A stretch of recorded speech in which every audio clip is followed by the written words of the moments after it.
Thank you so much. So we are here in our first panel. So we have a great moderator here with us today. Paris Martin, she has 10 years of professional experience working with digital transformation in governments. But what I think that it's the most interesting part of your career, I don't know if you agree with me, is the last years that you have been working with the White House, trying to make every day this digital transformation, right? Trying every day suffering, because it's very cool to talk about digital transformation, but what happens when you have to implement that every day? With limited resources, with sometimes staff that don't understand what you mean and what you want and how do you want to do things. So I guess that she has a great experience to lead this amazing set of speakers that we have with us here today. Starting with Bernard Lemasson, he is Global Managing Director of Accenture, Public Sector and Health. Diego Molano, former Minister of Technology and Innovation from Colombia. Tanya Filler, she is a great researcher in the University of Cambridge. I'm sorry. It's okay. Competitor. University of Cambridge. Actually, there is not so many people studying GovTech and doing research about this space, and she is one of the most interesting researchers to read about. We have Richard Pope here. He is senior researcher at the Kennedy School. He's going to start, you have just to start with them? I'm starting next week. Okay, I knew that it was. He's going to actually he's going to make research on government as a platform from the Kennedy School. So I think that we have great panelists here, a great moderator. I hope you enjoy this dialogue and this discussion. Please, a big applause.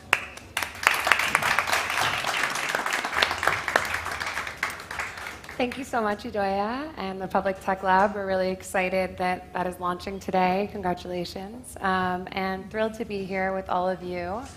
As Idoia mentioned, we have a great mix of people, both having worked across the public and private sectors. So we're going to dig into government as a platform and kind of what that means and what the potential opportunities are for those of us here today, but then also anybody that might be listening afterwards. So, where to begin? I mean, when you think about a city or a state or a country thinking about digital transformation from the very beginning, how do you get started? I mean, how do you decide which services are the most important? How do you decide who the user is? Many people could take this question, but anyone particular? Sure, I can start. Do you want to kick off? And really, when we talk about government, I would start with what has been said just before by Paul. Actually, when you listen to the citizens, in whatever countries, we do at Accenture many studies every year, 8 out of 10 citizens say, why would I not have the same type of services from government agencies than what I get from Amazon, Uber, Airbnb, etc. So the citizen expectation is there. And I think we need to start with this citizen expectation and therefore start with the services and the needs of the citizen which they ask for the most. And usually, typically, when you are in Europe, we see that maybe half of the spend of public sector is in the social services space, health. We have a lot of public safety challenges. We have education, which is a key one. So basically, I could list all of the areas of public sector activities, and all of them actually are relevant to what we view at Accenture as the next trend in government, which is embracing the platform world, not only from a technical standpoint, so the technical digital tools which are available, but from the ecosystem kind of things. Indeed, envisioning that the way public services are being delivered tomorrow is not only by government agencies working in silos, each of them close to each other, but actually as an ecosystem of non-profit organizations, for-profit startups, maybe some of them will be launched with the lab here, for-profit large businesses, and government agencies, plus robots, so the algorithm, technology, all combined together to deliver public service outcome. And so what I've seen in public sector, and I've been working for a long time with public service agencies everywhere, is that we are really at the time today and for the coming years where this revolution really on the way government are operating will take place in all areas. I'm advocating we are implementing things in Singapore, in Norway, in Australia, and we touch on very different areas in sub-segment of the government activities, because basically all of them will get disrupted by this platform approach. So a long answer to say everything will be impacted. Richard, do you want to talk about how you kind of started with GDS, thinking about that as well? I mean, so in terms of who the users are, I guess the difference for government to a private sector company is it's kind of everybody. You can't really leave anybody out. So that does mean thinking about people who access things online, but also people who access things offline. So really, the users are everybody. You can't avoid that in government.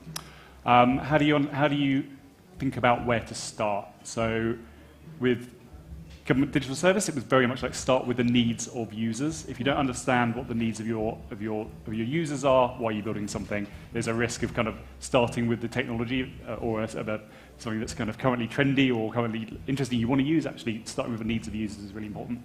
And then which services you choose, I think there's always a bit of a balance there. So with GDS in the UK, we built a thing called the Transactions Explorer, which is fairly crudely how many people try and use different services, and then working out how much they cost as well. So that's one way of looking at it. So we can start where the people are and where the money is. There's also, and I think this is maybe some experience in the US, with like identifying burning platforms as well. So something like healthcare.gov or Universal Credit in the UK, like where there's a big problem and there's the willingness of politicians to try and fix something, that's also kind of in the mix as well. So when you think about user needs, are you going for squeaky wheels, or are you trying to get out there in the field and make sure that you're kind of covering that broad constituency? Because I certainly found that to be a challenge when we were thinking about healthcare.gov or any of the larger platforms that we offered. Yeah. So fixing the stuff that's obviously broken is really important, especially if you're trying to win over, show the impact and actually stop people phoning up because something doesn't work properly. There is a risk of getting too fixated and just fixing a little bits and pieces and not zooming out and thinking about the whole design, the design of an entire service, though. So I think it needs a bit of both, but starting with fixing the things that are obviously broken is always a fairly good bet, I would say. Great. Great. So thinking more about the countries that are doing it well, obviously Bernard's team has put together a pretty amazing presentation around government as a platform and the countries that are doing it best. But Tanya as well has been spending some time in Israel, and so we're thinking about, what's the next big thing in GovTech, and where should states try to be in the next 5 years or so? Obviously, knowing that there's a broad range, but kind of with your experience lately. Yeah, I would say in the next 5 years, it's not really about a particular technology, however useful they'll be, but it's actually about creating the ecosystem itself and also the maturing of the ecosystem. And I think for that to happen, it's really about a few different relationships of trust developing. Because in this ecosystem, we have players that don't traditionally work together.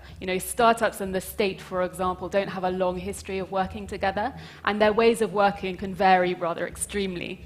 So it's about building familiarity between those different stakeholders in the system and encouraging them to have better knowledge of how the other works. I think we're beginning to see this, and we're beginning to see a kind of certain empathy grow within the ecosystem. So an example I would give of this is Bird, the electronic scooter company, which recently set up a GovTech platform to allow regulators to go and understand how scooters are being used in the cities in which they operate. So of course that's a very commercially shrewd move. It's useful all around. But I also think it demonstrates a certain empathy towards the role of city governance, towards the role of regulation, which perhaps we haven't seen previously. So I think that's interesting. And then the other thing I would say is that I can imagine that in the next 5 years, this space has the capacity to really have an impact on the relationship between governments and citizens. And the question is whether it takes up that opportunity. Because I think if it does well and if it becomes a very accountable ecosystem, then actually it could really help to improve challenges of governance like fraud, like corruption, and therefore improve relationships between citizens and the state.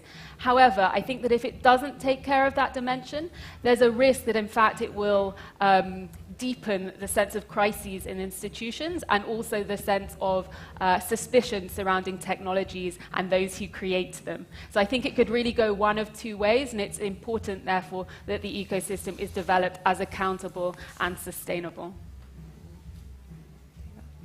Great. Yeah, I think it's, I think depending on the starting place, obviously it's going to vary in terms of how people jump in, but I think, again, grounding it in the citizen perspective and the transparency that the government is giving citizens is really important, so probably everyone can kind of take from that. So given that many of you have worked across both private and public sectors, you know, in your current roles and in the past, what do you think that the public sector needs to know to work better with the private sector, and what does the private sector need to know to work better with the public sector? Diego, do you want to jump in? Look, I was a Minister of Technology for 5 years. And I was sitting at the cabinet. At the beginning, we were just 13 ministers. And I had to convince my colleagues to do the digital transformation of their industry, their sectors. And in order, you know, I wanted to convince them to open up the government to include the private sector. This is very complicated. The first thing is that we have to understand that they are politicians. And what is the main interest of a politician? Votes. Votes. So we have to make sure that they are successful attracting votes with technology.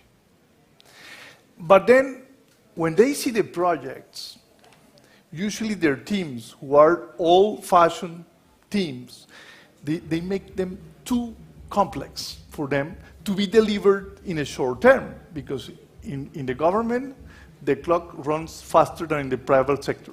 So they don't have time to do that, and citizens expect you know, fast answers. But then we have to make the projects easy for them. You know, that's you know, plug and play projects. That's key. So we have to educate politicians that doing things in a different way through GovTech, creating ecosystems, is a success for them. That's key. The other issue is that the whole government is made for the old economy, not for the new economy. Look only at the procurement processes of buying technology. That's a pain in most countries. So we have to start, you know, transforming even the basic processes. Budgeting. Budget for most governments for technology is investment, not OpEx. And we need to sell them services, so it has to be OpEx. So we have to educate them on how to really structure the projects. But the main issue here is to convince them that doing this is key to get votes for the next election. So how would you advise someone that was thinking about those potential quick wins that they would want to get once they were in the public service? So how to break down a problem when oftentimes they seem very large, and you want to make citizens comfortable with the changes that you're making, as well as the civil servants that you're partnering with, kind of on those quick win digital transformations? Basically, you know, what I do is what I do exactly with the private sector. It's like showing them that this is not that complicated. It is going to be easy. That person, not knowing anything about technology, can lead the process and can take the credit of the success. Yeah, and maybe I can add to that, because what we have seen typically working with government for over the last 5 years, really, it is a major shift in the way, indeed, we implement projects and we deliver those topics. Typically now, we talk about design, we talk about data, we talk about prototype, proof of concept, MVP, many things that we would do in a startup world, which was not the case some years ago. So we have to have designer being part of whatever team, and rethinking really the product or the service with the end user in mind. It's all about data, and now we talk even at Accenture about what we call applied intelligence. It's kind of the 3 A's. You know, it's about automation, analytics, and artificial intelligence. rather than saying it's only about AI or it's about automating your processes, it's combining the power of all those things and developing some proof of concept, prototype, in a very short time frame, leveraging the data that government have, and government have a lot of data available to them, to show actually the proof of what is possible. And we do it, I can list, for example, in France, where I live, with some ministries, where in a few months' time, we say, okay, this is how you can radically improve the way you deliver service to the citizen in the health space, in the public safety space. And people see the actual result. And with that, so we had to reinvent our business, to be clear. That's where we have to team with other companies as well to come with this ecosystem. But then, indeed, you have the proof that things can be different. And the big challenge afterwards is to do it at scale. Because, of course, as a startup, you can say, okay, I do it here in my region, in my city, in my location, but how do I scale up the transformation for the whole of a country or region or whatever? And that's what it gets, let's say, to work with transforming the core business of a government agency and radically transforming the processes and especially the people, skills and activities.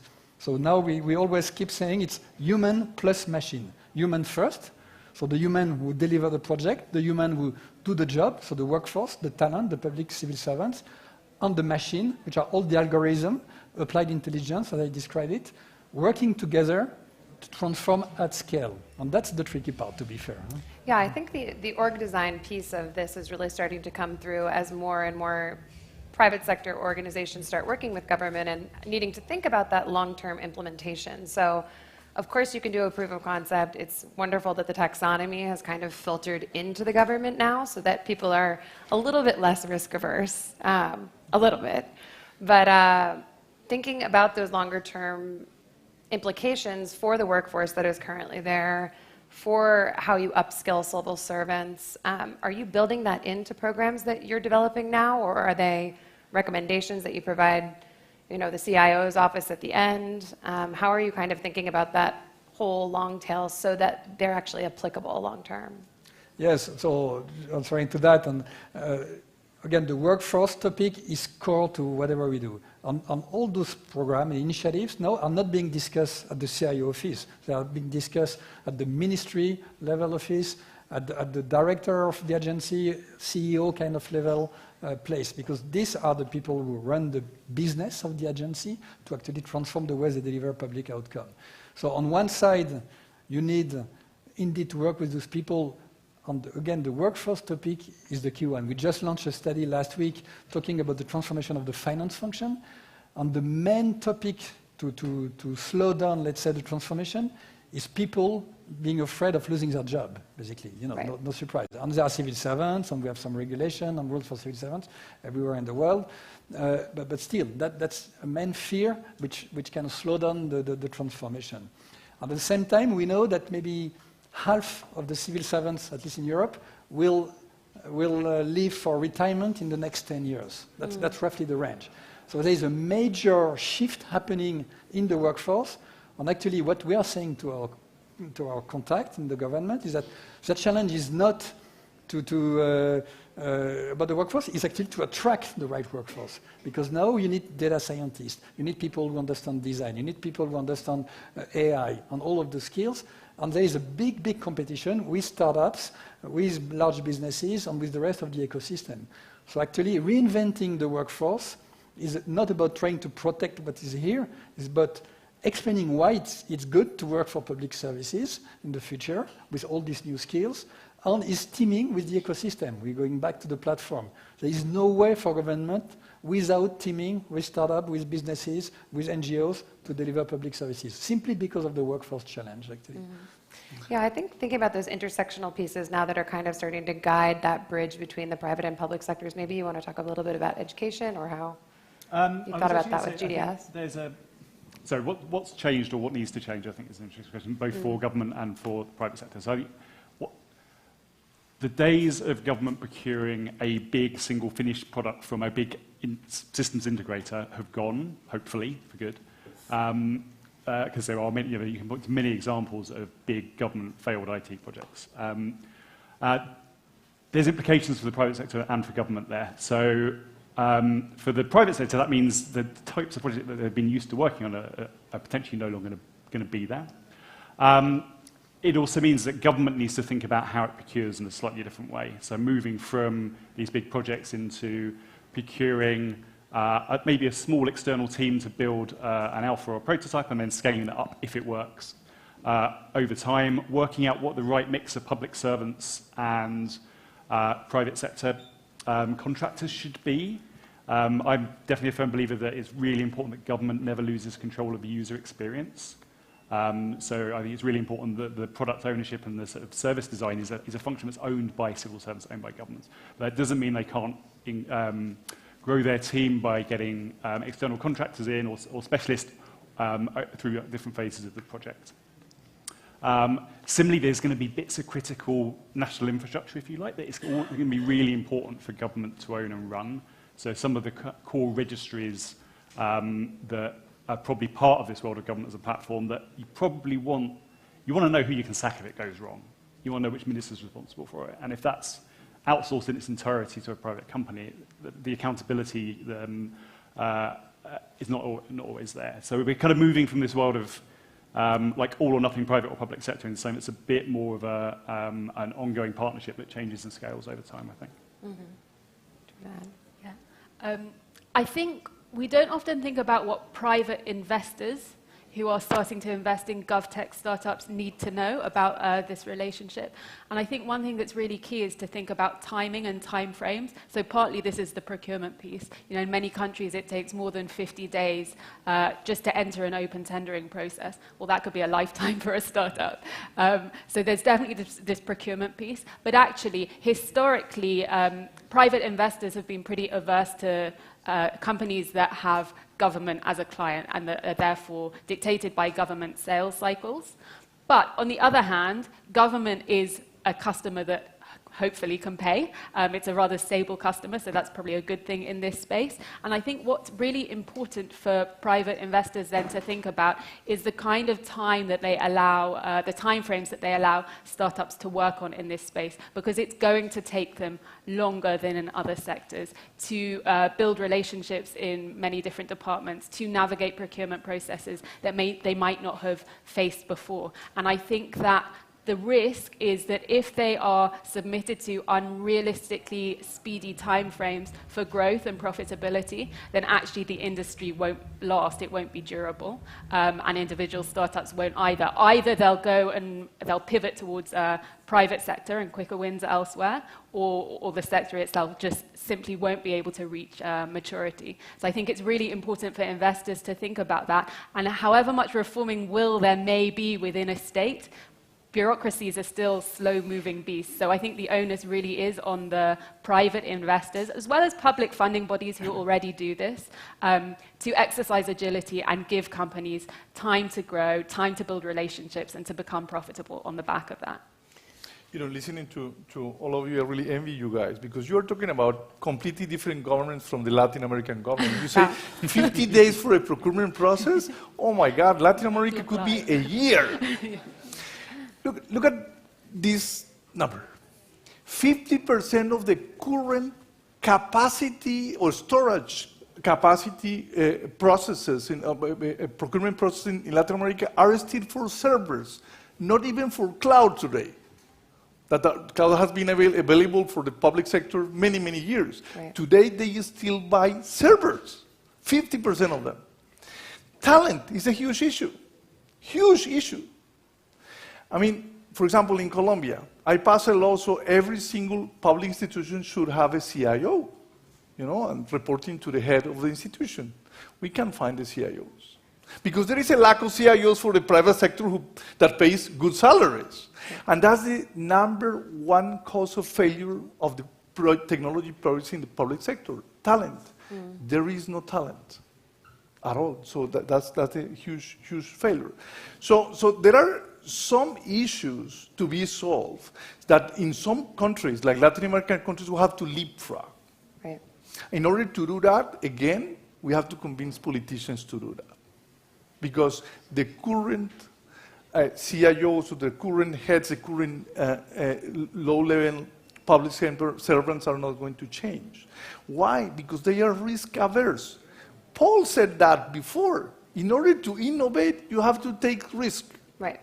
In the public sector, you do only what the law says you can do. In the private sector, you can do anything unless the law stops you from doing that. So it is a complete different framework. So we have to really work hard in changing the mentality of politicians and showing them how to leapfrog in terms of providing services with technology through the creation of GovTech ecosystems. And so when you think about investing in the talent in a country like Colombia, would you then say, recognize this is the problem, we don't have enough CIOs, we need to go back to the schools, we need to go back sooner and make sure that we're investing in this because that's the future that we want to create? Yeah, that's the challenge of the whole world. It's not only the public sector. I mean, look, I don't know if you were in the discussion about the universities. I'm a president of a university, of a 30,000 student university for the base of a pyramid in Colombia. And that's one of my main challenges, how to create talent for the new world. And that's a huge discussion, actually. We've had that discussion the whole morning in the other room. And there are things about demand and things about supply. So, for example, in Colombia, we do need almost 100,000 engineers and software developers. But the number of people getting into the schools to do that is dropping by 5% every year. So, like, in my school, we had to close down computer engineering because people didn't apply for that.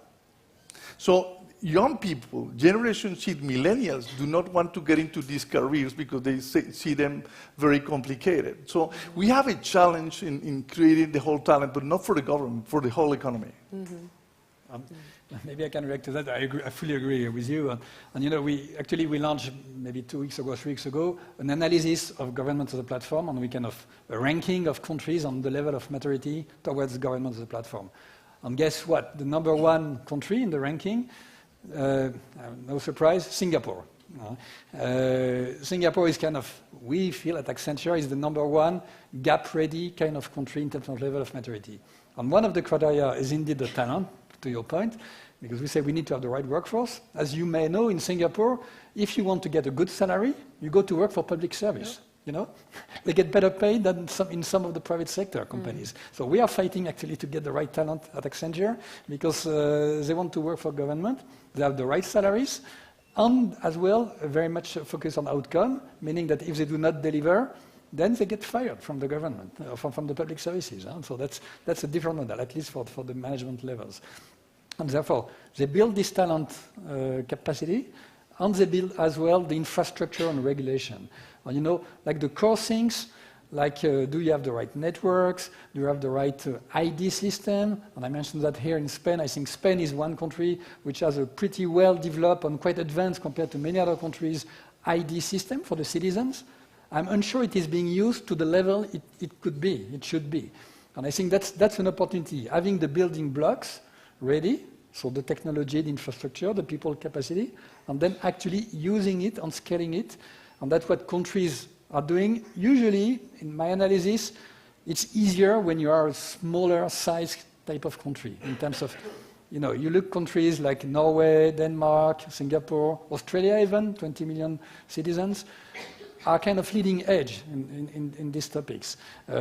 Some maybe are the same size but not so leading edge, but they are because they do invest indeed in the right capacities, people, technology, transformation, and at the same time they have a bit of vision of where they want to go with this approach, which is about outcome for the citizen and for economic growth. We're working a lot now with Middle East countries, and they're very clear. They want to invest to drive, indeed, to attract investment in the countries and drive economic growth different from the oil economy. And they do it in the government space and envisioning upfront the platform economy. What if I could create a tourism economy which combines the visa, the way foreigners will come to get their visa in a very easy way, and at the same time providing services for startups. So with all the data, why don't we provide services to the tourist, whatever type of service, insurance, whatever, but opening data from government and private sector being combined to provide new services. And having this approach, you see it in those kind of countries, and I think we need to see more of that, basically. Yeah?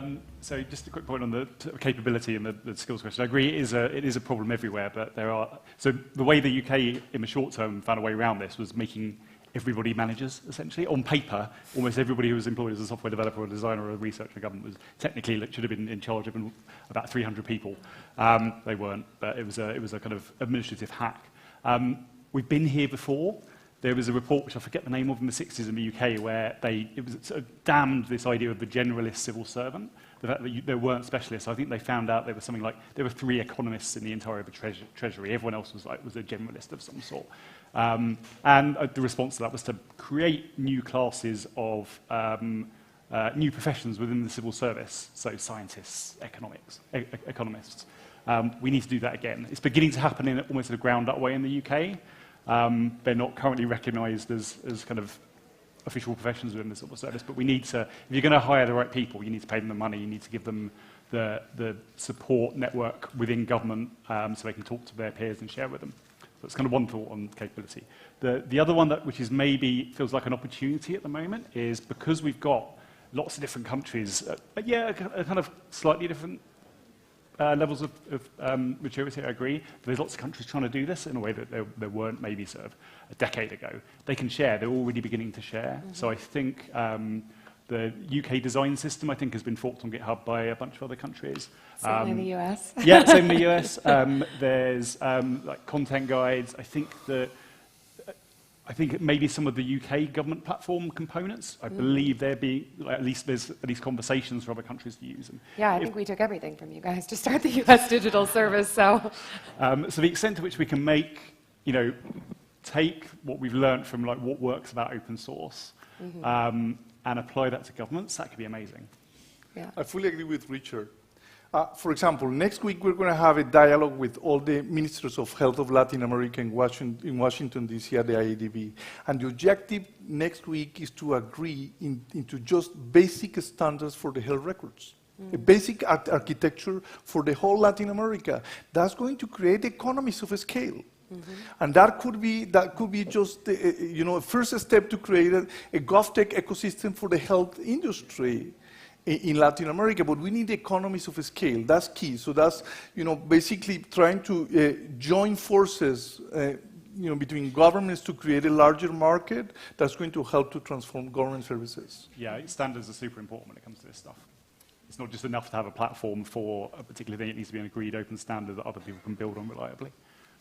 Tanya, I was curious about, in your experience working between the UK and Israel, have you found, obviously Israel is renowned for its investments in innovation.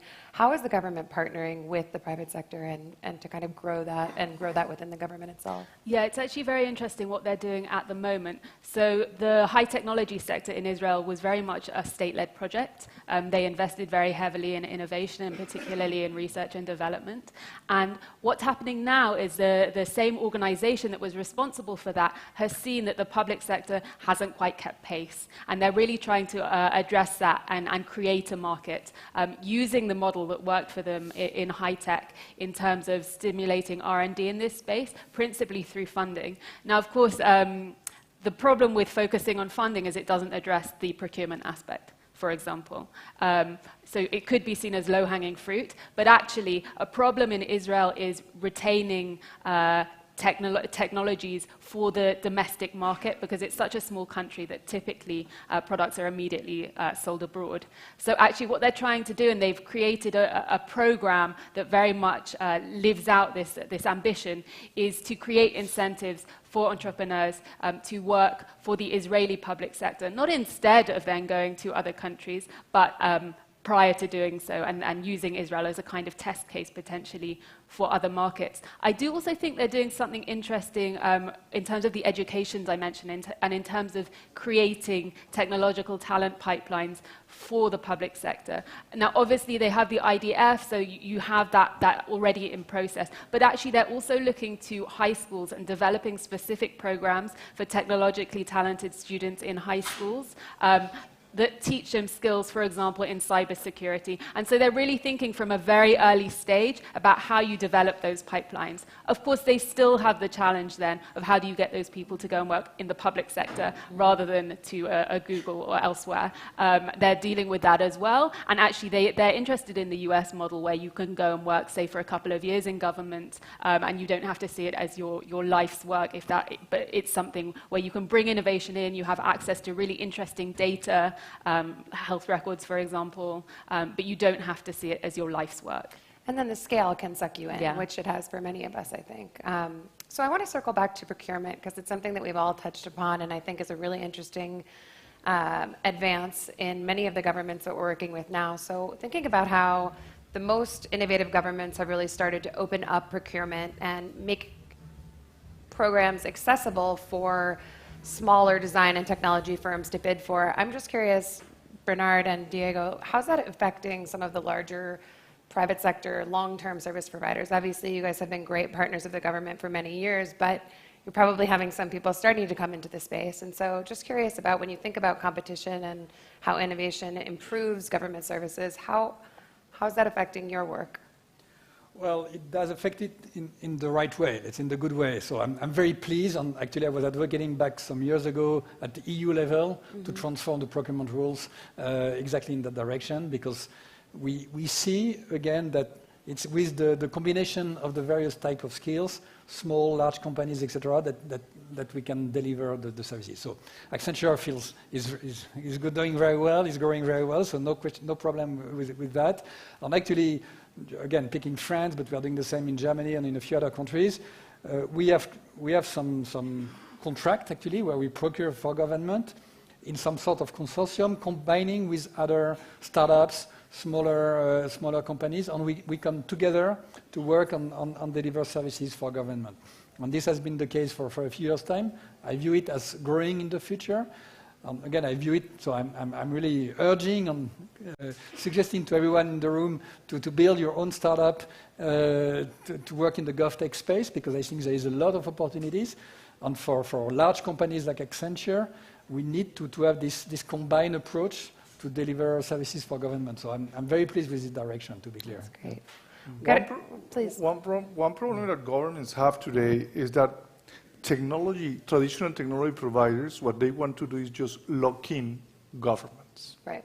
That's a huge issue. Because once technology companies lock in the client, they lose the incentive to innovate. They increase the profit, and they just try to do as minimum possible to increase the profit. So it is key at the same time as changing the procurement rules, standardization. Open standards are key for government. Because with open standards, anyone can compete.